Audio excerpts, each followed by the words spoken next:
Hi எல்லாருக்கும் வணக்கம்.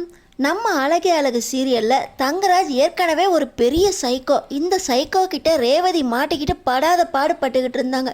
எரியிற கொள்ளில எண்ணெயை ஊத்துற மாதிரி ரேவதியே அவங்களுக்கு சூனியம் வச்சுக்கிட்ட மாதிரி தங்கராஜோட மனசுல ஒரு சந்தேக பொறி நெருப்பு மாதிரி கிளம்பிருச்சு.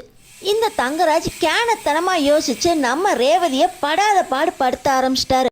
இந்த சைக்கோ தங்கராஜ்கிட்ட இருந்து நம்ம ரேவதி எப்படி தப்பிக்க போகிறாங்க, யார் தப்பிக்க வைக்க போகிறாங்க தெரிஞ்சுக்கிறக்கு இந்த வீடியோக்கு ஒரு லைக் போட்டுக்கோங்க. ஸோ பார்த்தீங்கன்னா தங்கராஜ் ஃபினான்ஸ் விஷயமாக ராஜா அண்ணங்கிட்ட பேசிக்கிட்டு இருக்கும்போது ராஜா அண்ணே உங்களுக்கு தெரியுமான்னு செல்ஃபோன் கடை வச்சுருந்தாரே மோகன், அவரோட பொண்டாட்டி போயிட்டாங்களாம். எங்கே போனாங்க? இன்னொருத்தரோட ஓடி போயிட்டாங்களாம்.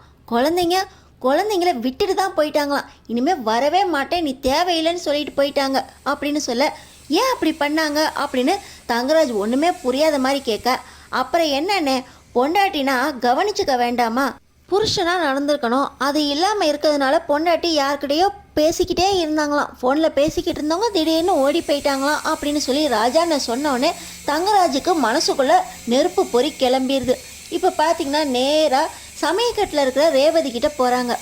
ஆமாம் ரேவதி, கிச்சனில் தானே வேலை பார்த்துக்கிட்டு இருக்க, இங்கேயும் ஃபோன் எடுத்துகிட்டு வரணுமா?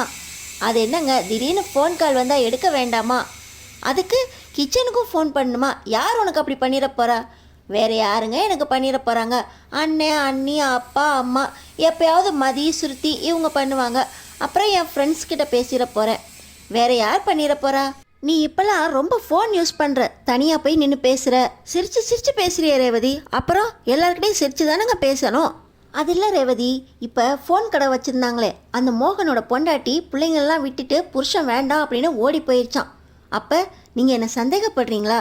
ஆமாம், நீ எப்போ பார்த்தாலும் தனியாக போய் நின்று சிரித்து சிரித்து ஃபோன் பேசிக்கிட்டு இருக்க. யார் கூட பேசிக்கிட்டு இருக்க?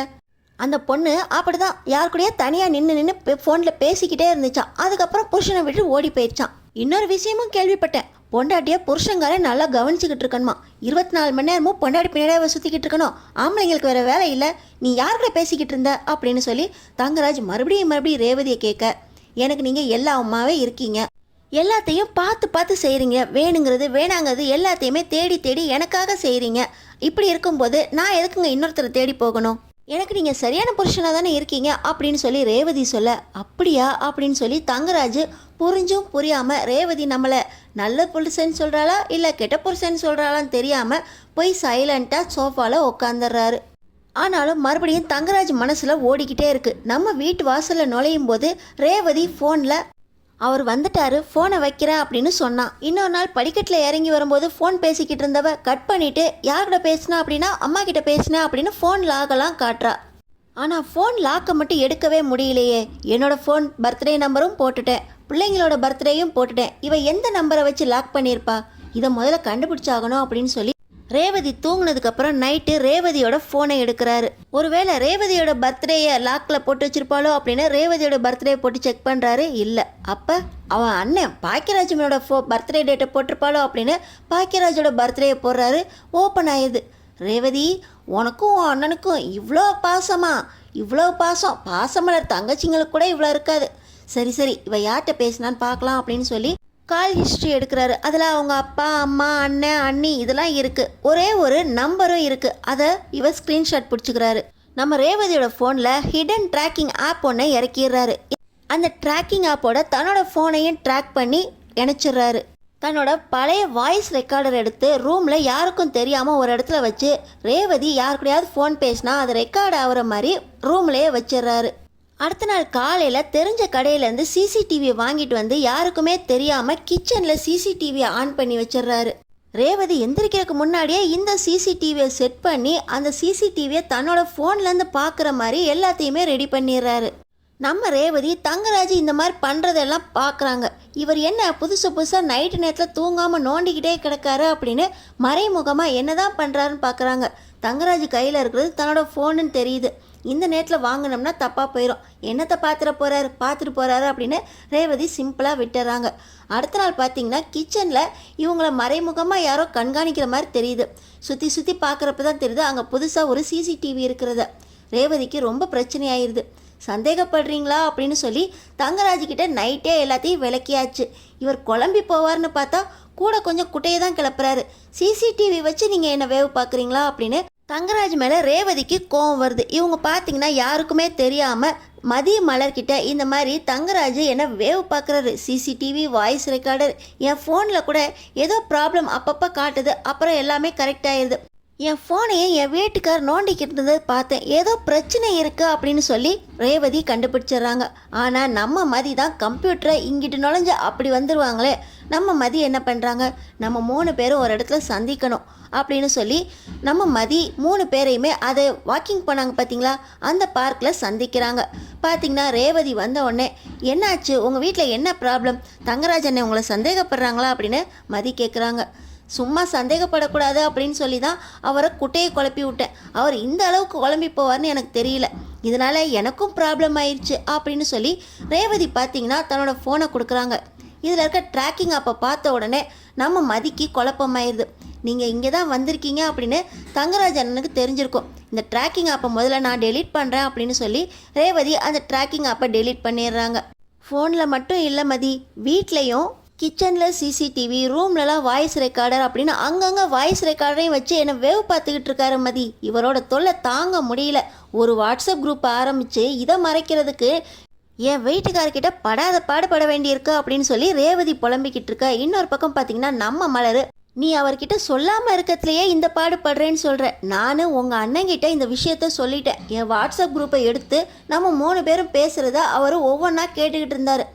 என் வீட்டுக்காரர் மொக்க வாங்கின கதை தெரியுமா அப்படின்னு நான் ஒரு கதை சொன்னேன் பாரு, அதை கேட்டுக்கிட்டு மதிக்கிட்டே போய் நின்று நீங்கள் ஒரு வாட்ஸ்அப் குரூப் ஆரம்பிச்சிருக்கீங்களப்பா, அதில் மலர் என் வீட்டுக்கார் மொக்க வாங்கின கதை தெரியுமா அப்படின்னு ஒரு மெசேஜ் அனுப்பிச்சிருக்கா, அதை மட்டும் காட்டுப்பா அப்படின்னு சொல்லி மதிக்கிட்ட என்கிட்ட என் ஃபோனை சூசகமாக மாற்றி அந்த ஃபோனை எப்படா எடுக்கலான்னு பின்னாடியே சுற்றிக்கிட்டு இருக்காரு.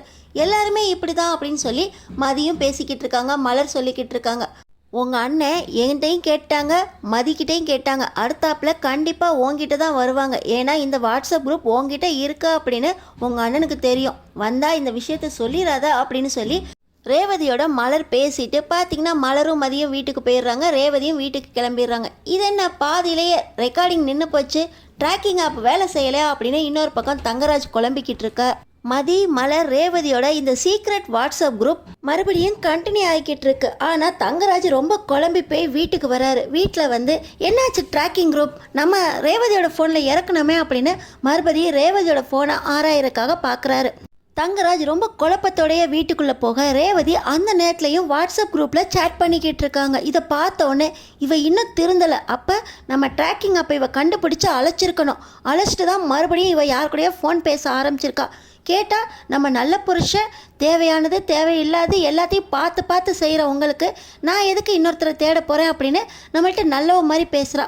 இவளை சும்மா விடக்கூடாது அப்படின்னு சொல்லி தங்கராஜ் வீட்டிலையே இருக்க ஆரம்பிக்கிறாரு. காலையில் எப்பவும் போல் தங்கராஜ் வேலைக்கு போயிட்டு வரேன் அப்படின்னு சொல்லிட்டு கிளம்பி போயிடுறாரு. ஆனால் பின்னாடி பக்கமாக ஏறி வந்து வீட்டுக்குள்ளேயே ரேவதி என்ன பண்ணுறா அப்படின்னு வேவ் பார்க்க ஆரம்பிக்கிறாரு. தங்கராஜ் நேரம் வெளியே போயிருப்பார். ரேவதி கிட்ட போய் அந்த மொக்க கதை, என்னை பற்றி நான் மொக்க வாங்கின கதை என்னன்னு மலர் சொன்னது மதிக்கு மட்டும் இல்லை ரேவதிக்கும் தெரியும். ரேவதியும் அந்த வாட்ஸ்அப் குரூப்பில் இருக்கல. நம்ம ரேவதி கிட்ட கேட்போம், ரேவதி கண்டிப்பாக நம்மக்கிட்ட சொல்லும், நம்மக்கிட்ட சொல்லாமல் இருக்குமா அப்படின்னு சொல்லி பாக்கியராஜ் வீட்டுக்குள்ளே வராரு.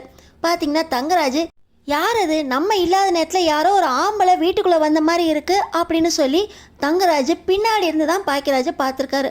அந்த நேரத்தில் பாக்கியராஜ் நேராக கிச்சனுக்குள்ளே போய் ரேவதி மாமா இருக்காரா அப்படின்னு கேட்க, இல்லைண்ணா இப்போ தான் வேலைக்கு போனார், நீ என்னண்ணா திடீர்னு வந்திருக்கா அப்படின்னு ரேவதி கேட்க, எல்லாம் விஷயமா தான் ரேவதி, நீ மதி மலர் 3 பேரும் ஏதோ வாட்ஸ்அப் குரூப்பில் இருக்கீங்களாமே அப்படின்னு சொல்லி பாக்கியராஜ் கேட்க, ஆமாண்ணே அண்ணி சொல்லிக்கிட்டு இருந்தாங்க, என் வீட்டுக்காருக்கு அப்புறம் மறுபடியும் அந்த வாட்ஸ்அப் குரூப்பை ரொம்பவே நீயும் தொலைவிக்கிட்டு இருக்கியாமே அப்படின்னு ரேவதி சொல்கிறாங்க.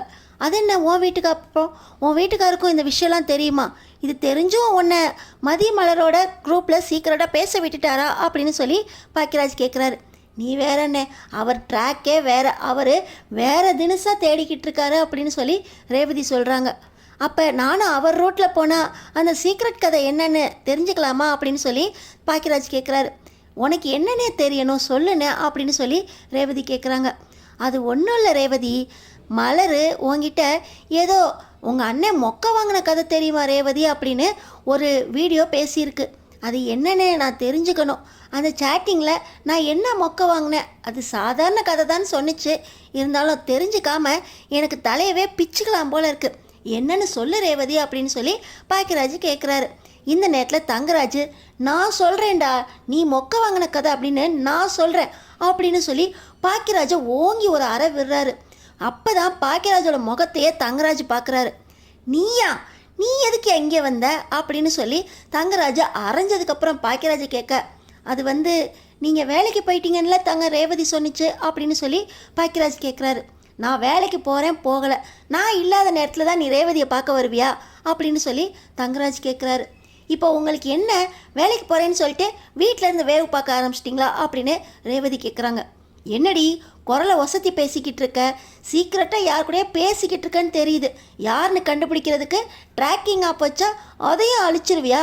அப்புறம் உன்னை எப்படி நான் தெரிஞ்சுக்கிறது? இப்படி திருட்டுத்தனமாக நீ யாரையோ வீட்டுக்குள்ளே கூப்பிடுவேன்னு தெரிஞ்சுதான் யாருன்னு பார்க்குறக்காக வீட்டுக்குள்ளே இருந்தேன் அப்படின்னு தங்கராஜ் சொல்கிறார். உங்களுக்கே அசிங்கமாக இல்லை? உங்கள் பொண்டாட்டி நீங்களே இப்படி அசிங்கப்படுத்தலாமா அப்படின்னு ரேவதி கேட்குறாங்க. ரேவதி, என்னாச்சுமா, தங்கராஜ் மாப்பிள்ள மறுபடியும் உன்ட்ட வம்பு பண்ணுறாரா அப்படின்னு சொல்லி பாக்கியராஜ் கேட்குறாரு. அண்ணே, இந்த கதையே வேற அண்ணே, இந்த அசிங்கம் பிடிச்ச மனுஷனை வச்சுக்கிட்டு என்னால் எதுவுமே செய்ய முடியல அப்படின்னு சொல்லி ரேவதி சொல்ல, என்ன பண்ணீங்க என் தங்கச்சியை, எதுக்காக என்ன பண்ணுறீங்க, என் தங்கச்சி ரொம்ப நல்ல பொண்ணு அப்படின்னு சொல்லி பாக்கியராஜ் சொல்கிறாரு. அதான் ரொம்ப நல்ல பொண்ணு, ஏதோ சீக்ரெட் தெரிஞ்சுக்கிறேன், சீக்ரெட் கதையை நானும் தெரிஞ்சுக்கணும் அப்படின்னு தானே வந்தேன், அந்த சீக்ரெட் கதையை ஏன் முன்னாடியே சொல்லு அப்படின்னு சொல்லி தங்கராஜ் பாக்கியராஜ்கிட்ட சொல்கிறாரு. அது என்ன சீக்ரெட் கதை? ஒரு சீக்ரெட் கதையும் இல்லைங்க, நான் மொக்க வாங்கின கதை என்னன்னு தான் ரேவதி கிட்ட கேட்க வந்தேன் அப்படின்னு பாக்கியராஜ் சொல்கிறாரு. என்னது, நீ மொக்க வாங்கிட்டியா? என்னதான் ஏற்கனவே கழுத்தை அறுத்துக்கிட்டு இருக்கு இவ, இப்போ உன்னையும் கழுத்தை அறுக்க ஆரம்பிச்சிட்டாளா? மலர் கூடவா இந்த மாதிரி பண்ணிக்கிட்டு இருக்கு அப்படின்னு சொல்லி தங்கராஜ் கேட்க, என்னங்க நீங்கள் ரொம்ப ஓவராக போய்கிட்டு இருக்கீங்க, மலர் அண்ணி அப்படிப்பட்டவங்க இல்லை, உங்களுக்கு இப்போ என்ன தெரிஞ்சாகணும், நான் யார் கூட பேசுகிறேன்னு தானே தெரியணும் அப்படின்னு சொல்லி ரேவதி பார்த்திங்கன்னா அவங்களுடைய மதி மலர் ரேவதி சீக்ரெட் குரூப்பை தங்கராஜிக்கிட்ட காட்டுறாங்க. நான் இந்த குரூப்பில் தான் தினம் பேசிக்கிட்டு இருந்தேன், நாங்கள் 3 பேரும் வீட்டில் என்னென்ன நடக்குது அப்படின்னு குரூப்பில் தான் சேட் பண்ணிக்கிட்டு இருந்தோம், வீட்டு விஷயங்களை தான் பேசிக்கிட்டு இருந்தோம், நான் யார்கிட்டையும் தப்பாக பேசலை, இதுக்கு மேலே உங்களுக்கு என்ன விஷயம் தெரியணும், எந்த சீக்கிரட்டும் பேசலை, யாவங்கிட்டையும் பேசலை அப்படின்னு ரேவதி ரொம்ப கோவமாக எல்லா உண்மையுமே தங்கராஜ்கிட்ட உடைக்கிறாங்க. பார்த்தீங்கன்னா பாக்கியராஜ், என்னம்மா சொல்கிற, யார்கிட்டயா பேசுகிறேன்னு மாப்பிள்ளை ஓ மேலே சந்தேகப்படுறாரா? மாப்பிள்ளை, இது சரியில்லை, என் தங்கச்சியவா சந்தேகப்படுறீங்க அப்படின்னு சொல்லி பாக்கியராஜ் தங்கராஜோட சட்டையை பிடிக்க, நீ எவன்டா ஏன் சட்டையை பிடிக்கிறதுக்கு, சீக்கிரட்டாக ஆரம்பித்து வீட்டு கதையெல்லாம் பேசிக்கிட்டு இருக்காதுங்களே, போய் உன் பொண்டாட்டி கழுத்தை பிடி அப்படின்னு சொல்லி தங்கராஜ் சொல்ல, என் பொண்டாட்டி எதுவுமே எனக்கு தெரியாமல் செய்ய மாட்டா, அப்படியே செஞ்சாலும் நான் எதையும் கேட்க மாட்டேன், உங்களை மாதிரி பொண்டாட்டியை பின்னாடி இருந்து வேவு பார்க்க மாட்டேன் அப்படின்னு சொல்லிட்டு பாக்கியராஜ், ஏம்மா ரேவதி, இந்த மாதிரி புருஷனோட தான் நீ இன்னமும் வாழணுமா, வீட்டுக்கு வாமா அப்படின்னு சொல்லி கூப்பிட்றாரு.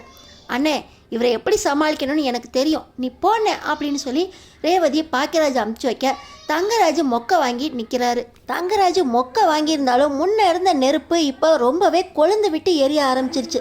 நீ எவன் கூடயோ பேசிக்கிட்டு இருந்தேன்னு நினச்சிக்கிட்டு இருந்தேன், ஆனால் குடும்ப ரகசியம் எல்லாத்தையுமே இங்கேருந்து அந்த வீட்டுக்கும் அங்கேருந்து இந்த வீட்டுக்கும் பரிமாறிக்கிட்டு இருக்கியா?